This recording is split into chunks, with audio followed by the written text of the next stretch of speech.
2010s. And this is a looping edge. It was an outside edge, and it may go for 4 off the bat there of Whiteman. It's going to beat the field to an out there.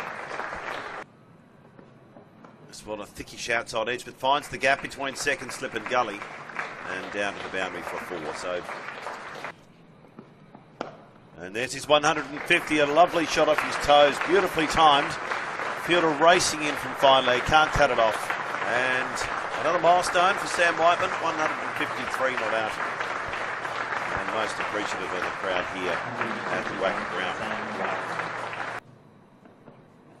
Drive, square drive, backward of point. And pretty good timing there from Bancroft, leaning forward into that shot. Perhaps got it a bit squarer than... That one swinging away, but doesn't worry. Sam Whiteman lays back on that and cuts it fiercely to the boundary. This is a good shot. This is a real good shot because it's not that short. Continues around the wicket. On the legs this time, Whiteman glances at Finey, down to fine leg, and despairing dive down there. And that's 4 more for Whiteman. And a little bit to survive as Whiteman just cuts that one away. Just got width and just be able to place that just wide of the gully. And oh, he plays it back onto his stumps, and he's bowled him. Wes Agar's got the breakthrough finally for South Australia. Interesting for the first ball for Teague Wiley, and that flies off the outside edge down towards third man. Well, it could have been a reasonably comfortable catch for a third slip. Agar continues to Whiteman. Full, driving nicely past the bowler. He's timed that pretty well. Chase on here for Hunt, but he won't get there. Doggett from the northern end, in the air. Cut by Teague Wiley. He went through that, and putting South Australia in will be the go. That's just short and pulled away by Whiteman, been a feature of his innings over the last day and a bit. Here's Jordan Buckingham again, and it's an edge to first slip and taken by Jake Lehman. Very much deserved, and Buckingham strikes after lunch, and WA lose their second wicket. Teague Wiley on his way, caught it slip for 12. And he bowling from the northern end, and Cartwright will pick up a boundary. Squeeze the ball out through that deep point position, and it had enough pace in it. On the wicket this time, and he lofts hard and high, and he's gone over that fielder at wide long on. Probably going over the mid-wicket area, but brilliant shot from Cartwright. Well, for Western Australia, Aaron Hardy coming to the crease. So they're just sticking to their specified order at the moment, batting order, and we've got Josh Philippi and Josh Inglis. Oh, and he tries a lap and exaggerates his movement to the offside, but he's skillfully executed. Amazing shot, really. He almost, I mean, Scott saw him go out there and he threw it out wide of off stump, but he wide outside off stump, but he's nicked it, caught behind. So the South Australian plans have paid off here, just bowling wide of Whiteman's off stump, and he got frustrated. Hardy waits for Scott, and so this one's a nice drive. It might pierce the gap. It does indeed. Hunt's got to chase it mid-off, and he does fantastically well to get a hand to it, but unfortunately the momentum takes it into the rope. I would imagine he's going to go and have some... Oh, that's Doggett genuine gets the edge, but it goes through that vacant third, fourth slip region for 4.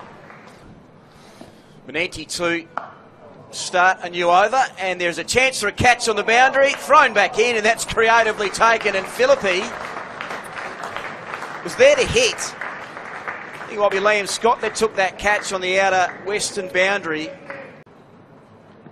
Doggett this time cut airily directly over the western point fieldsman into the boundary. Couple of bounces, those 2 slips been pretty standard for him. This is a top edge, miscued shot, and a catch comfortably taken. So Hardy looking to get on with things. The catch taken by Nathan McSqueeny. Of course, he was recently included in that Shield game that was wrapped up pretty quickly as Manenti gets through the defences there of Kelly. Played down the wrong line, the ball spun and hit the off stump. Doggett, a full ball, and punched beautifully down the ground by Gannon. Classical off drive. into the rope. Bring into summer just what it's actually up to. Manenti flights this and Gannon belts it down the ground for 4. About as straight as a die as you can get. Oh, he's caught him on the crease there and straight away given out by umpire Graham Smith. That was just one of those quicker ones we've seen Manenti bowl. And he's caught several players on the crease there, but Gannon just failing to get his bat down. Agar, short, and he pulls nicely. Inglis, very well timed. Nathan McSweeney runs around, but he won't get there. Well, it's a widespread field, but excellent placement from Inglis.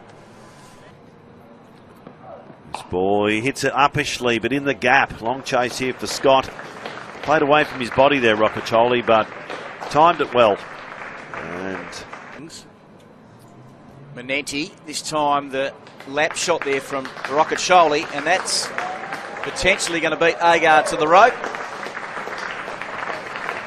And you can see with the injury already to Jordan Buckingham, a great bit of fielding. And well picked up too. Inglis is out. The catch has been claimed, and Manenti has picked up his 4th wicket and is 1 away from that 5 for a HD as Manenti. And he has got the inside edge, and out of all that, frustrated HD next to me has thrown the hands back, but I think you've got a point because he's Hardy again, and he's getting a shorter delivery and will pick up a boundary through square leg. And releases the tension for the moment and opens up South Australia's scorecard for their second innings. They got 299 in their first innings.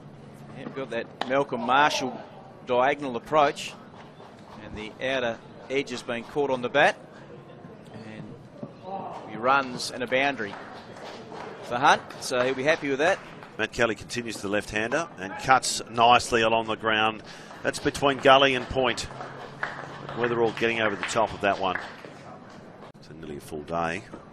Spot on his toes. Clipped off nicely by Weatherall. More runs here all the way along the ground. It's a very long boundary out there to the eastern side of the ground. And Roccaccioli just drags it back.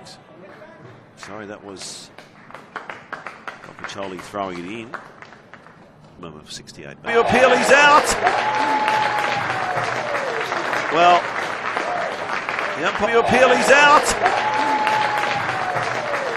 Well, the umpires have changed ends. This one wanders across in front of his stumps, and he's given him out. Well, Daniel Drew looks a little perplexed for that, but spoke a couple of balls before where he did fall across in front of his stumps. That one was probably just a question.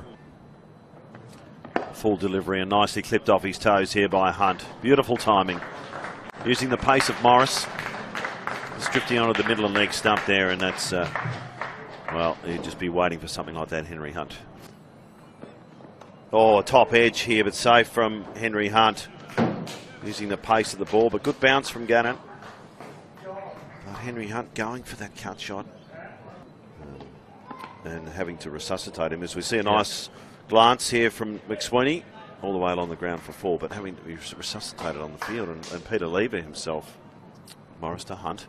He pulls, it goes high in the air, top edge, but it's going to fall down behind the keeper. Has it gone all the way? Oh, shocking. It's struck in the front of the pad and out. And some reward for some genuine hard work there for Cameron Gannon. And here's Morris from the Lily Marsh end. Short, this could be caught, and is by Gannon. Real pace. Real pace. You can't substitute it. It's extremely difficult to teach. This is quick. This is quick stuff going on. Morris gets that edge, and Gannon takes the catch. It went straight to gully. Gee, he moved well to the left-hand side for a big man. And he got the buckets under it. Stuart Losile and Scott departs. Morris again hitting the bat with gusto. That was a great catch by Gannon. Here's Gannon from the northern end. And Hunt has glanced that beautifully and picked up a boundary, as you mentioned. He'll take his score on to 23, and he scored. Morris just ambles in and caught at second slip by Bancroft. Easy as you like. Nielsen just pushed at it, and when you've got a cordon of close to, well, 5 including Gannon. To be a real handful at the highest level. I think you've summed it up perfectly, HD. Morris short on this occasion, and just a bit of a short arm jab there from Agar. Didn't really move the feet, and it's gone through that line of point. Here's Morris bowling to Hunt, who has driven beautifully through the covers for 4. And of course that famous spell of 7 for 1 from Curtly Ambrose. And that's just another genuine quick ball, and Inglis might have lost that in the sun as it thudded into the gloves. That's one you don't want to be losing with the teeth in mind, and that is the last ball, and that is stumps. Oh, I got so excited. I thought there was about half an hour to go here. Well, I was the same, HD. To be totally honest with you, I got that absorbed in talking about South African cricket and the likes of Gary Kirsten and Darryl Cullen, and it's been a joy to speak to you today, HD. I've thoroughly enjoyed it. Yeah, it's been good. Thank you.